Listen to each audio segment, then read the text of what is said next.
19h à Cotonou, mesdames et messieurs, bonsoir. Merci d'être au rendez-vous de la grande édition du journal télévisé sur EZAE TV.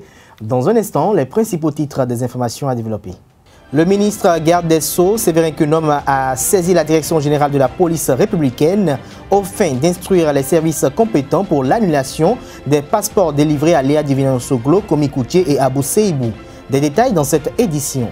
À compter du 1er décembre prochain, plus aucune moto ne circulera sur le territoire national sans plaque d'immatriculation. Après le moratoire de 3 mois accordé par le ministre de l'Intérieur et de la Sécurité publique, l'Agence nationale des transports terrestres se dit prête et invite les populations à venir se conformer aux règles. Ce 29 août, la plage de Fidrosset paraît plus propre que d'habitude. Cette salubrité apparente fait suite à l'opération de libération de la berge maritime. Les usagers et riverains apprécient différemment cet aspect des lieux. Le constat dans cette édition.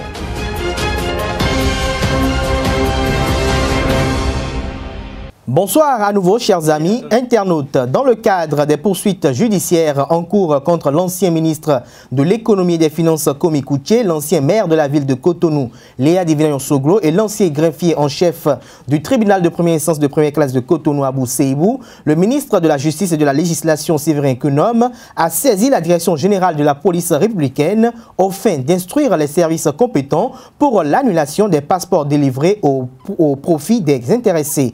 Rédigé le 24 août dernier, cette note a été reçue 3 jours après, soit le 27 août, au secrétariat de la direction générale de la police républicaine. Une information qui défraie la chronique depuis hier sur les réseaux sociaux.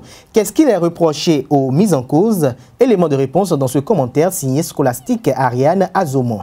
Les passeports de l'ex-maire de la ville de Cotonou, Léa Divino-Soglo, de l'ancien ministre de l'économie et des finances Komi Koutié et d'Abou Seibou, ancien greffier en chef du tribunal de première instance et de première classe de Cotonou, ont été annulés. Une annulation qui fait suite à la demande du ministre de la Justice et de la Législation par une correspondance adressée premièrement au ministre de l'Intérieur, puis instruction a été donnée au directeur de l'immigration et de l'immigration d'invalider le passeport de ces 3 personnalités parce que tous recherchés par la justice béninoise. L'inspecteur général de la police a indiqué les commissaires frontaliers, les commissaires d'aéroport, les commissaires de port et le directeur de la police judiciaire à l'attention de l'Interpol d'interpeller les concernés en cas de découverte d'un passeport sur eux et les conduire dans les locaux de l'immigration. Léa Divino-Soglo, ancien maire de la ville de Cotonou, est poursuivi pour des cas de malversation dans la gestion courante des affaires de la mairie, notamment la vente abusive des biens domaniaux, la violation des règles de déontologie administrative, la perception des primes sans une délibération du conseil municipal et sans l'approbation de l'autorité de tutelle, l'augmentation de la représentation du maire sans délibération spécifique du conseil municipal devant valider les propositions et les motivations qui justifient une augmentation de plus de 100%, soit 2 à 10 millions au profit du maire. Il lui est également reproché d'avoir engagé des dépenses en dehors des procédures des marchés publics et autres. Quant à Abou Seibou, greffier en chef du tribunal de Cotonou jusqu'à un passé récent, il est impliqué dans un détournement au greffe du tribunal de première instance de première classe de Cotonou. Le Conseil des ministres a annoncé en avril dernier des anomalies et contradictions ont été observées dans la gestion des fonds de caisse par le greffier en chef de ce tribunal dans la période allant de 2011 à 2017. Il est noté un déficit non justifié de la somme de 1,515 555 330 francs relevé dans la gestion de maître Abou Seibou à la date du 9 mars dernier. Le 3e, Komi Koutié, ancien ministre de l'économie et des finances, est cité dans plusieurs dossiers de malversation. Entre autres dossiers, il y a celui relatif à la gestion de la filière coton où un manque à gagné de 125 milliards pour l'État aurait été enregistré dans la période de 2013 à 2018. Il est également cité dans un dossier de malversation au Fonds national de microfinance FNM, un cas de vol de plusieurs millions de francs CFA à son domicile. Quelques heures après cette décision, l'ancien ministre de l'économie, Komi Koutié, a réagi en donnant une réponse laconique sur sa page Facebook. Le président de la Cour constitutionnelle du Bénin, le professeur Joseph Fifame Diogbenou, a reçu hier mercredi la 17e promotion du Centre international de l'Afrique pour la formation des avocats francophones, CIFAF. Les membres de la promotion baptisée Diogbenou sont venus recueillir des conseils auprès de leur parrain. Ce dernier a saisi l'occasion pour informer ses hôtes des réformes intervenues dans l'institution au cours de la présente mandature. Suivez le président de la Cour constitutionnelle, Joseph Diogbenou, au micro de Carles Kitome. Il m'a semblé qu'on m'invite à partager avec vous quelques mots sur l'avocat dans le procès constitutionnel, c'est ça, hein? Les juridictions constitutionnelles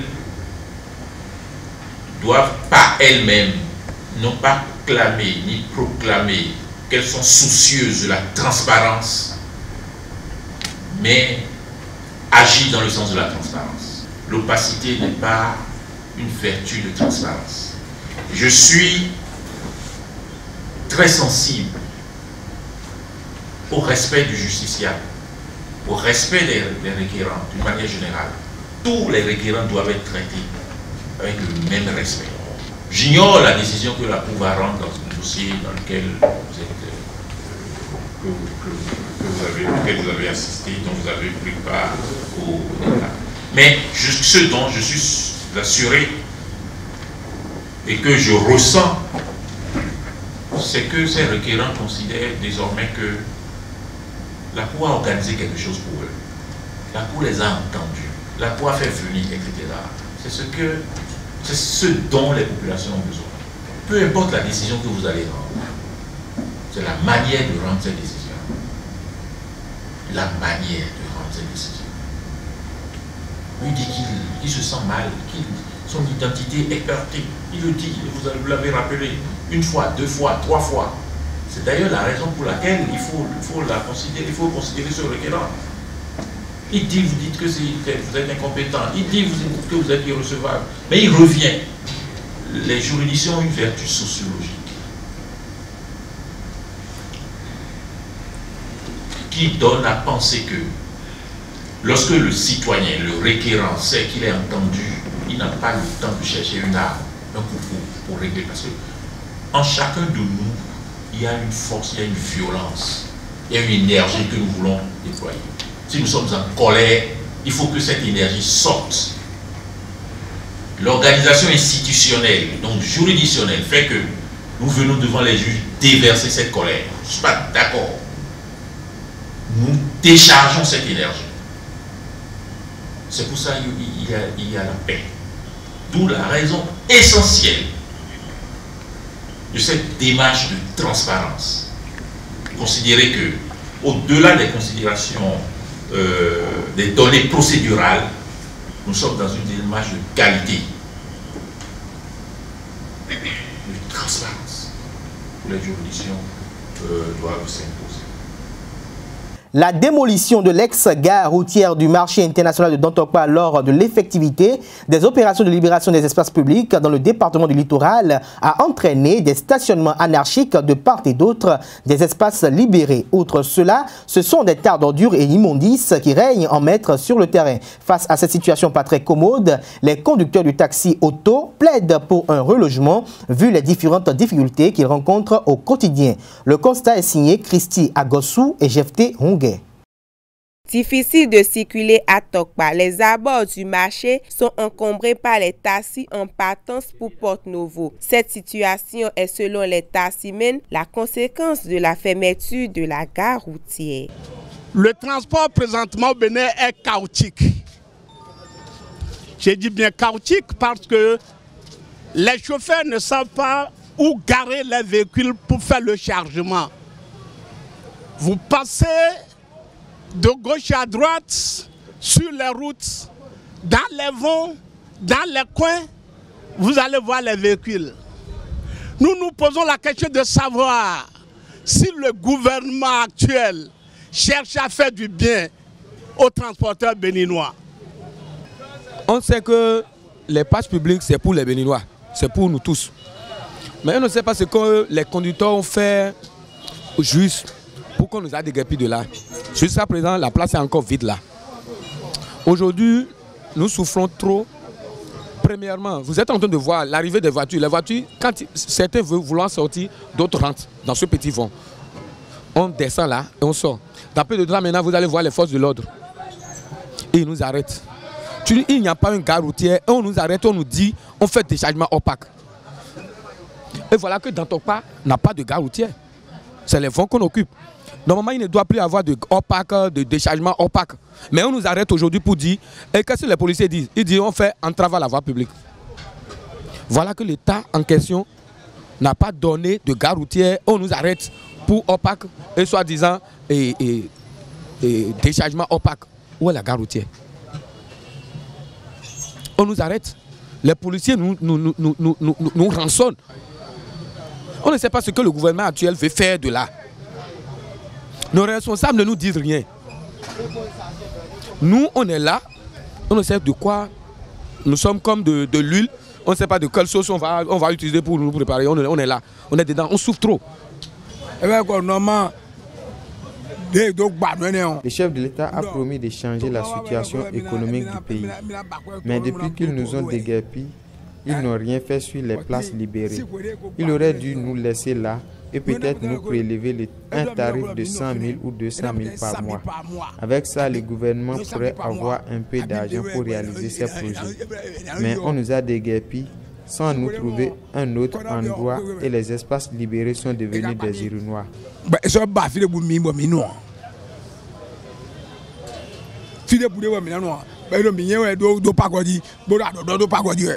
Pour certains, il importe de créer de nouveaux parcs de stationnement et surtout des gares routières pour chaque destination et de proposer des solutions pour faciliter l'exercice de leurs activités. Que le père de la nation et l'actuel préfet n'a qu'à essayer de voir si on va nous ramener là d'abord et nous discipliner, on saura. Nous implorons la clémence du chef de l'État afin qu'il nous trouve des solutions adéquates. Comme un père de famille, qu'il ait pitié de nous et nous trouve un endroit. Mais jusqu'à présent, il est resté silencieux. Il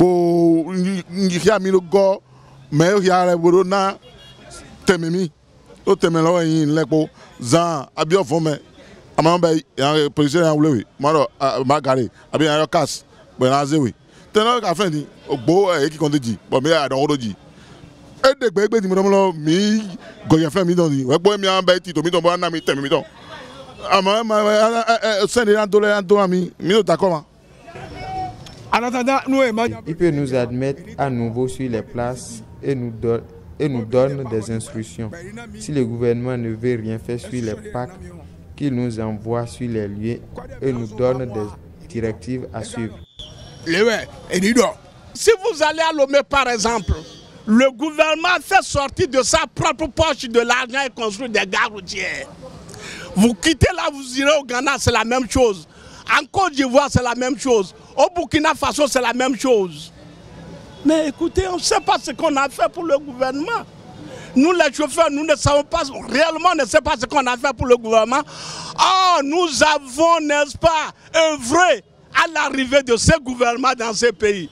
Cette situation née de l'opération de déguerpissement des espaces publics ne cesse d'avoir de conséquences. Il importe de noter que l'espace libéré s'est transformé en dépotoir d'ordures. Le ministre de l'Intérieur a accordé 3 mois aux motocyclistes pour acheter et placer leurs plaques d'immatriculation à l'arrière de leur moto. Ce délai de grâce a été donné pour éviter les désagréments inutiles aux populations. Ainsi, une équipe de nos reporters s'est rapprochée de l'Agence nationale des transports terrestres afin de s'enquérir des différentes mesures qui ont été prises pour faciliter l'accès aux populations. Le directeur général de l'agence rassure les populations et les invite à se conformer pour éviter de se faire prendre lors de la phase répressive de décembre prochain qui sera sans merci. Suivons Thomas Agbeva au micro de nos reporters pour plus d'explications.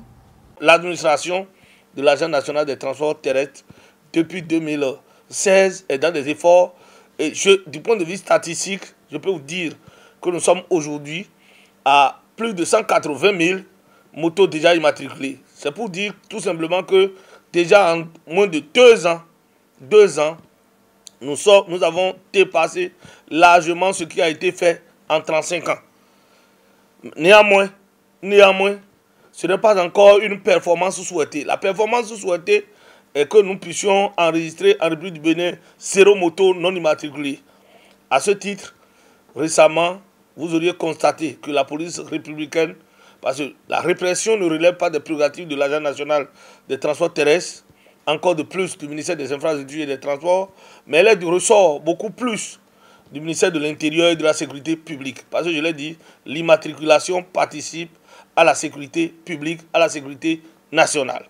Nous avons enregistré depuis le lundi dernier un flux important de demandes d'immatriculation, un flux important de demandes également d'immatriculation proprement dite qui se matérialise par la fixation des plaques disponibles et la remise à l'usager de ces cartes grises. Est-ce que vous voyez? Ce qui devrait être fait depuis, à travers les différents communiqués de relance, normalement on n'a pas besoin d'attendre nécessairement la pression, la répression, d'accord, la chicotte avant de s'obtempérer par rapport à une disposition réglementaire. Et ce qui est marrant, nous confondons généralement les fiches de dépôt et les différentes quittances qui sont remises par les importateurs. Nous confondons généralement. Et puis pour nous, quand je dis nous, c'est les usagers, nous, béninois, on pense que ces quittances-là ont déjà valeur d'immatriculation. Alors que l'immatriculation, ça se matérialise par la plaque, par la remise de la carte grise. Aujourd'hui, contrairement aux intoxications, contrairement aux informations véhiculées sur les réseaux sociaux, si nous avons pris un communiqué, c'est pour vous dire que l'Agence nationale des transports terrestres est suffisamment aguerrie, on est d'accord, pour faire face à la grande masse. Du lundi à mercredi, nous avons traité 2550 dossiers d'immatriculation et c'est à ce même tous ceux qui ont déposé leur dossier, déjà le lundi 27 août dernier, tous ces dossiers-là ont fait déjà l'objet de traitement et les plaques pour des dossiers éligibles, approuvés, sont déjà disponibles pour être fixés aux usagers. Si j'ai un appel à lancer à nos usagers, c'est qu'il faudrait qu'ils se rapprochent davantage de l'Agence nationale des transports terrestres à travers sa direction générale, ses ANES.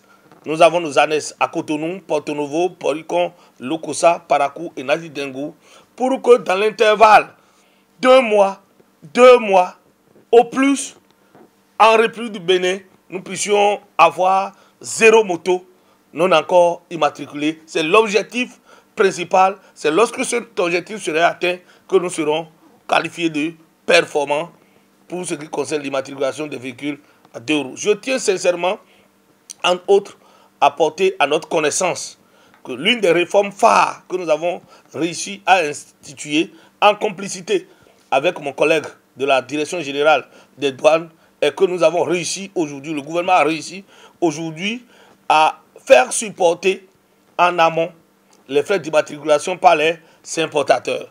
Mais je l'ai dit tantôt, il ne faut pas que nos usagers confondent les quittances qu'ils détiennent, qui n'ont pas valeur d'immatriculation. Une fois les quittances mises à leur disposition, ils n'ont qu'à se rapprocher de l'Agence nationale des transports terrestres ou ses démembrements pour constituer le dossier. Et lorsqu'on parle de constitution du dossier d'immatriculation des véhicules à 2 roues, il s'agit tout simplement d'être muni de la quittance de redevance, d'être muni également de la facture d'achat de la moto, se munir également des pièces de dédouanement ainsi que le colissage, tout ça là accompagné de la pièce d'identité du propriétaire de la moto pour donner corps ou pour concrétiser à l'immatriculation proprement dite.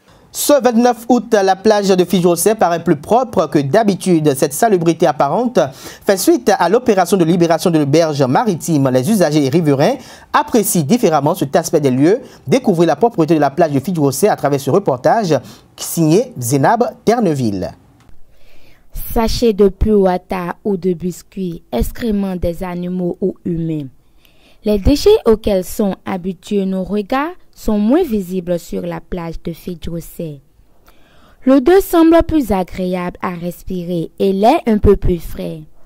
Ceci depuis les opérations de déguerpissement des habitations et autres hangars servant de buvette à quelques enclavures de la mer menées par la préfecture du littoral. La propriété de la plage actuelle, je vois que bon, c'est bon. Car bon, avant, on assiste à des dérangements, ainsi de suite.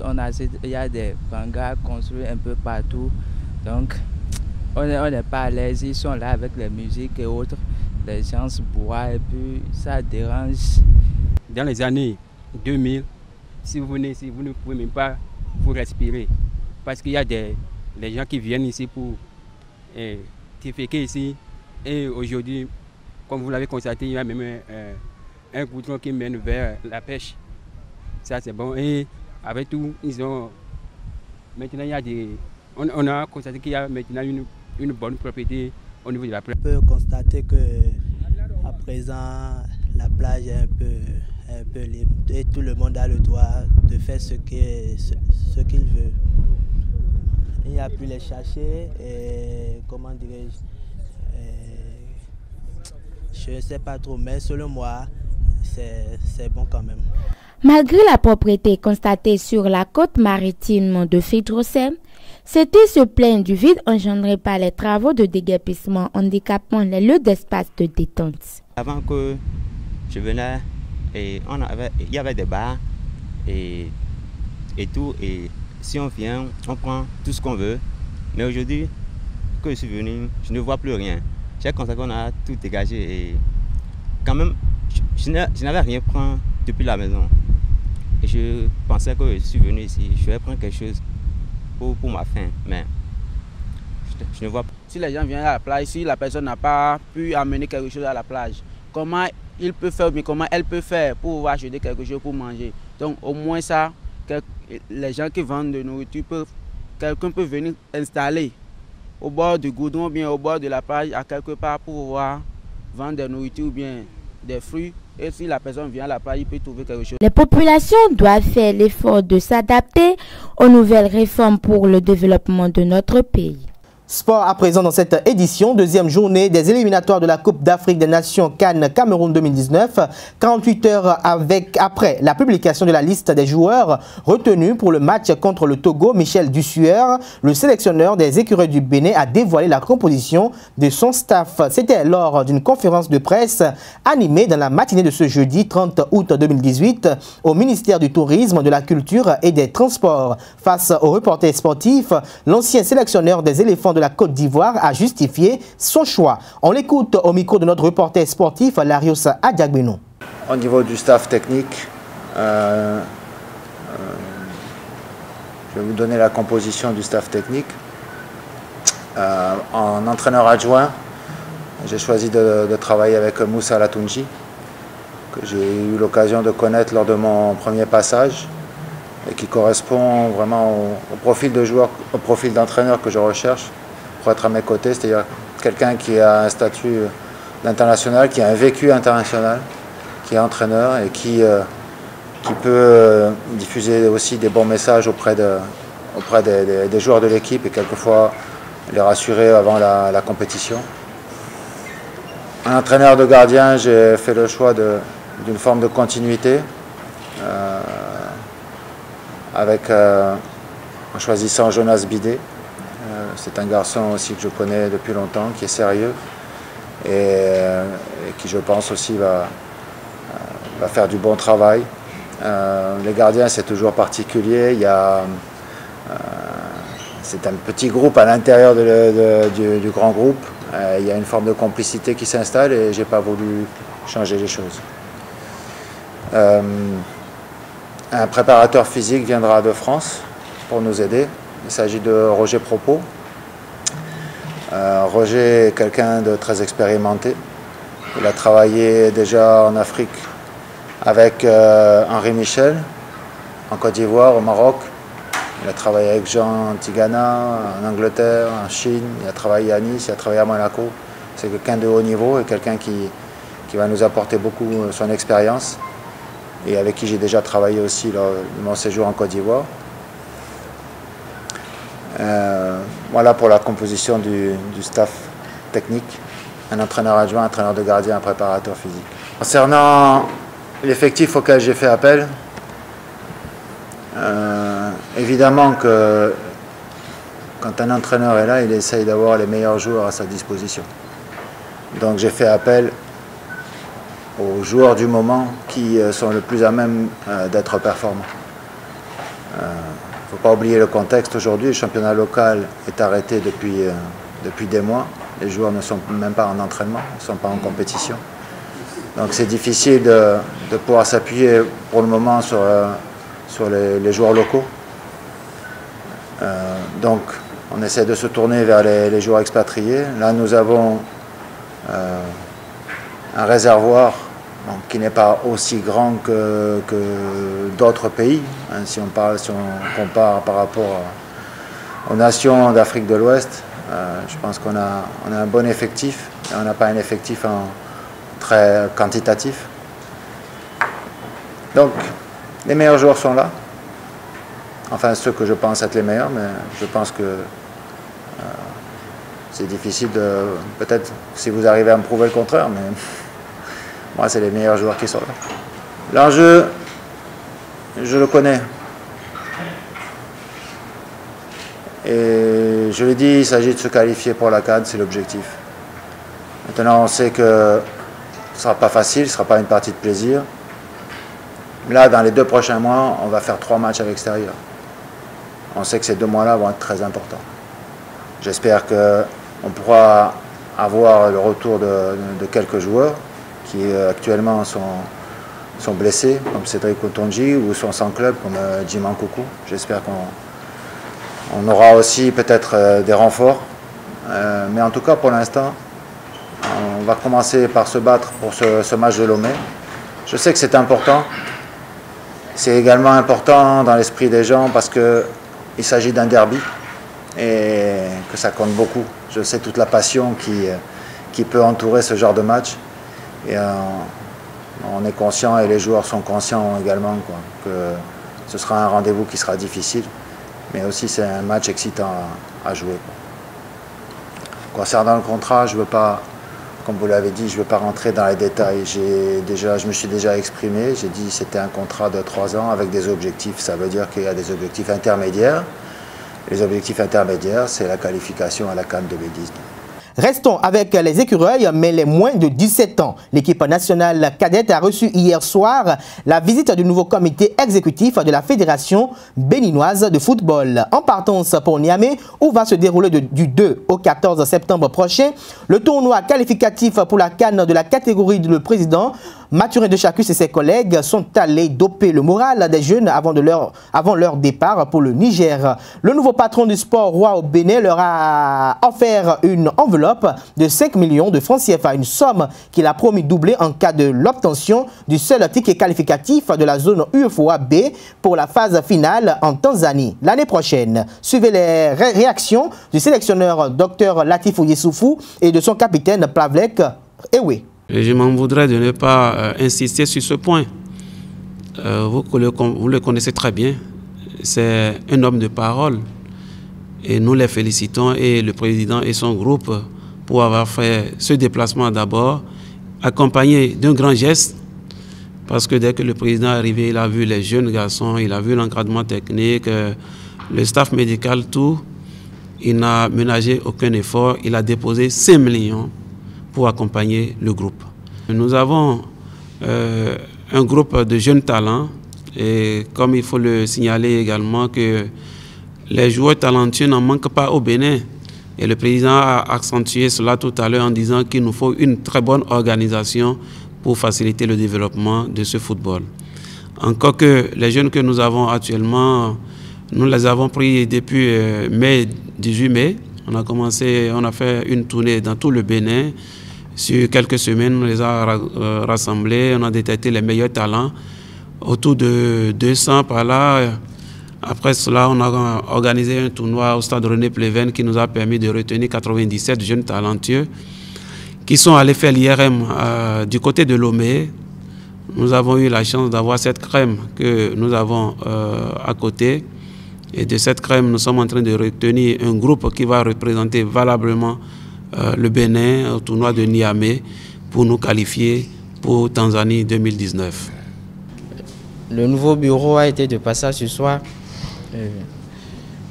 Ça Ça nous montre que nous ne sommes pas seuls, nous sommes rassurés. Nous sommes en train de lui dire merci déjà pour le déplacement de ce soir parce que ça motive le groupe davantage. Merci beaucoup à tous les membres aussi qui ont effectué le déplacement aux côtés du président.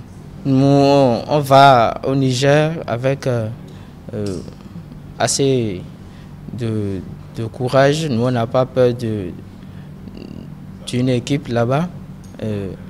On est prêts, mes amis et moi. Nous promettons au peuple béninois que nous allons faire de très bonnes choses du côté du Niger. Ils ne seront pas déçus. Nous allons mouiller le maillot comme d'habitude et ils auront vraiment la satisfaction. Le Bénin est logé dans le groupe B en compagnie du Nigeria, du Burkina Faso et de la Côte d'Ivoire. Les écureuils entrent en lice le lundi prochain face aux éléphantos de la Côte d'Ivoire. Mesdames et messieurs, ce sera tout pour la grande édition du journal télévisé de ce soir sur EZAE Télévision. Merci pour l'attention et passez une agréable soirée en compagnie de nos programmes sur les www.ezaetv.com. Bonne soirée à toutes et à tous.